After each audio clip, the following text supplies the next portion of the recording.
Prenez le train de Paris vers le nord, traversez les banlieues propres de la capitale, dépassez les zones pavillonnaires bien entretenues, continuez encore, et puis vous les voyez, les villes oubliées, des usines abandonnées dont les fenêtres sont brisées depuis 20 ans, des centres-villes fantômes où un commerce sur 3 est fermé, des taux de chômage qui dépassent 20%, des jeunes qui partent et ne reviennent jamais. Ces villes existent, elles sont françaises, mais quand vous regardez les journaux télévisés, quand vous lisez les analyses économiques, quand vous écoutez les politiciens parler de la France qui va bien, ces villes n'existent pas. Elles sont invisibles. Aujourd'hui, nous allons dans la France oubliée. Nous allons examiner 5 villes en danger économique. Pas pour se plaindre, pas pour faire pleurer, mais pour comprendre ce qui se passe quand la désindustrialisation frappe, quand les emplois disparaissent et quand personne ne vient à la rescousse. Ceci est l'histoire de la France qu'on ne vous montre pas. Commençons par Roubaix, nord de la France, près de Lille. 99 000 habitants. Au XIXe siècle, Roubaix était surnommée la capitale mondiale de la laine. Des centaines d'usines textiles, des milliers d'emplois bien payés, une bourgeoisie industrielle prospère, une classe ouvrière qui gagnait décemment sa vie, puis la mondialisation est arrivée. Les usines ont fermé. Les emplois sont partis en Chine, au Bangladesh, au Vietnam. Pourquoi payer un ouvrier français 20 € de l'heure quand vous pouvez payer un ouvrier asiatique 2 €? Les chiffres de Roubaix aujourd'hui sont brutaux. Le taux de chômage officiel est de 23,8%. Le taux réel, en comptant ceux qui ont abandonné de chercher, dépasse probablement 30%. 45% de la population vit sous le seuil de pauvreté. Presque une personne sur deux. Le revenu médian par ménage est de 15 000 € par an. À Paris, c'est 40 000 €. 58% des jeunes de moins de 25 ans sont au chômage. Marchons dans le centre-ville de Roubaix. Vous verrez des vitrines murées, des immeubles délabrés, des rues vides en plein après-midi. Il y a des efforts de revitalisation, la condition publique, un espace culturel installé dans une ancienne usine, quelques projets de rénovation urbaine, des aides européennes qui arrivent goutte à goutte. Mais la réalité économique est implacable. Quand les emplois industriels disparaissent, par quoi les remplacez-vous? Par des emplois de services mal payés? Par des contrats précaires? Par l'économie informelle? Les habitants de Roubaix ne sont pas paresseux. Ils ne sont pas stupides. Ils sont piégés dans une économie qui n'a plus besoin d'eux. Descendons vers Calais, 72 000 habitants, face à l'Angleterre. Calais avait 2 piliers économiques, le port et la dentelle. La dentelle a suivi le même chemin que le textile de Roubaix, délocalisé. Le port, lui, est devenu un symbole d'autre chose, la crise migratoire.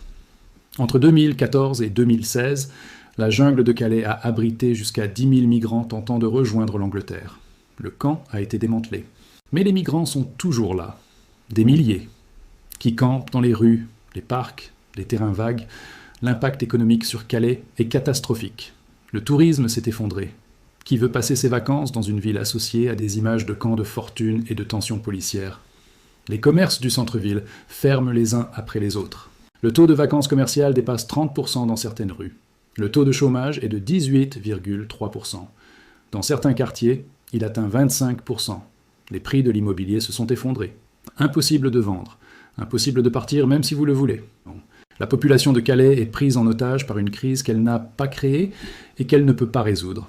Le gouvernement français envoie de l'argent, des millions, des dizaines de millions, mais pour gérer la crise migratoire, pas pour relancer l'économie locale, pas pour créer des emplois, pas pour donner un avenir aux jeunes Calaisiens. La ville subit, les habitants survivent. Et personne ne regarde vraiment. Retournons dans le nord. Denain, 19 000 habitants. Denain était une ville sidérurgique. L'acier, les hauts fourneaux, les gueules noires, des emplois durs mais stables, des salaires corrects, une communauté soudée autour de l'usine. En 1978, Denain comptait 27 000 habitants. Aujourd'hui, 19 000. La ville s'est vidée. La fermeture progressive des usines sidérurgiques dans les années 80 et 90 a tué l'économie locale. Le taux de chômage est de 22,5%. 37% de la population vit sous le seuil de pauvreté. Le revenu médian par ménage est de 13 800 € par an, un des plus bas de France. Denain détient un autre record. Un des taux de criminalité les plus élevés du département du Nord. Pourquoi? Parce que quand vous enlevez les emplois, quand vous enlevez l'espoir, quand vous laissez une génération entière sans avenir, l'économie informelle et illégale prend le relais. Le trafic de drogue est visible dans certains quartiers. Les règlements de compte font régulièrement la une locale. Ce n'est pas une question de culture, ce n'est pas une question d'immigration, c'est une question d'économie pure. Quand un jeune de 20 ans à Denain regarde ses options, il voit quoi?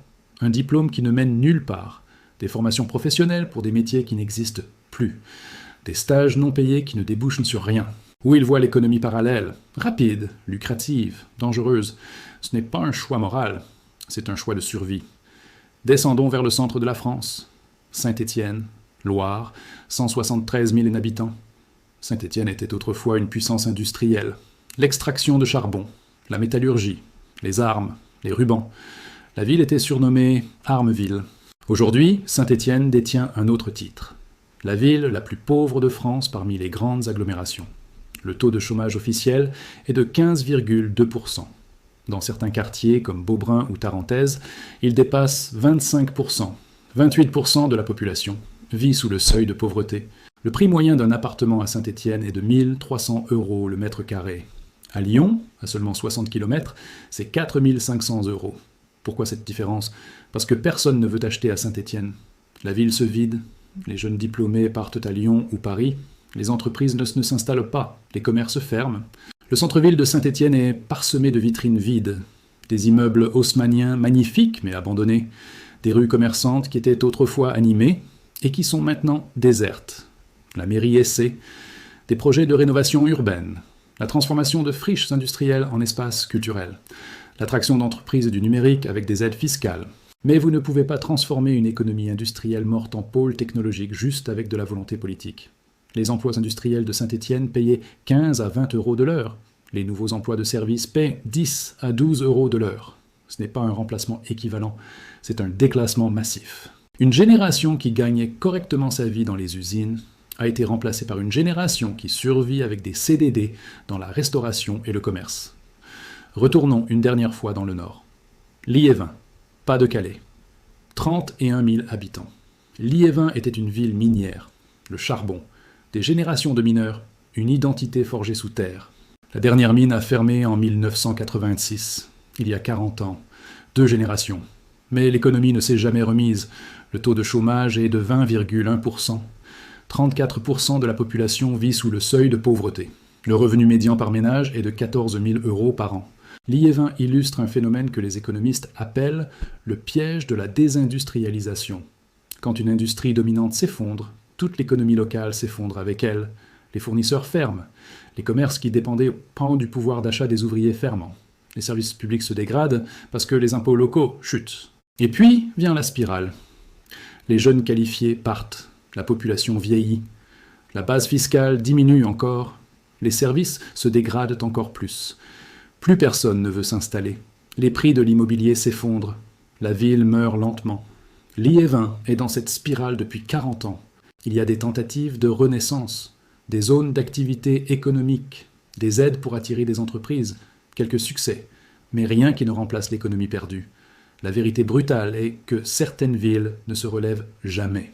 Pas parce qu'elles ne le méritent pas, mais parce que l'économie moderne n'a plus besoin d'elles. Ces 5 villes, Roubaix, Calais, Denain, Saint-Étienne, Liévin, racontent la même histoire. La désindustrialisation. La mondialisation a permis à des entreprises de déplacer la production là où le travail coûte moins cher.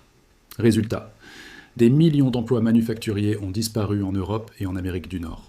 La France a perdu plus de 2 millions d'emplois industriels depuis 1980. Ces emplois payaient bien. Ils ne nécessitaient donc pas de diplôme universitaire. Ils offraient une stabilité. Ils construisaient une classe moyenne. Ils ont été remplacés par quoi? Par des emplois de service, restauration, commerce, livraison. Ces emplois paient moins, ils sont moins stables, ils offrent moins de perspectives. Le résultat est une fracture territoriale massive. Paris, Lyon, Bordeaux, Nantes, Toulouse prospèrent. Économie de services, emplois qualifiés. Prix de l'immobilier qui explose. Roubaix, Calais, Denain, Saint-Étienne, Liévin s'effondre. Chômage massif, pauvreté, exode des jeunes. Et entre les deux, il n'y a pas de pont, il n'y a pas de plan. Il n'y a que des aides sociales qui maintiennent les gens à flot sans leur donner d'avenir. Ce n'est pas durable. Économiquement, socialement, politiquement. Quand une partie significative de la population se sent abandonnée, oubliée, trahie, elle vote pour le changement radical. Elle vote pour les extrêmes. Pas par stupidité, par désespoir rationnel. Les zones que nous avons examinées aujourd'hui votent massivement pour le Rassemblement national. Pas par racisme, par protestation. parce que les partis traditionnels ont présidé à leur déclin et n'ont rien fait pour l'arrêter. La France oubliée existe, elle souffre, elle attend. Et jusqu'à ce que quelqu'un trouve une réponse économique réelle, pas des discours, pas des subventions symboliques, mais une vraie stratégie de réindustrialisation et de création d'emplois, ces villes continueront à mourir lentement. Dites-moi dans les commentaires. Connaissez-vous ces villes? Vivez-vous dans une de ces zones oubliées? Ou vivez-vous dans une France qui prospère sans voir l'autre? Si cette analyse vous a ouvert les yeux, partagez cette vidéo. Abonnez-vous pour des analyses sur la France réelle, pas la France des statistiques nationales qui cachent les désastres locaux. Parce que la France oubliée mérite d'être vue.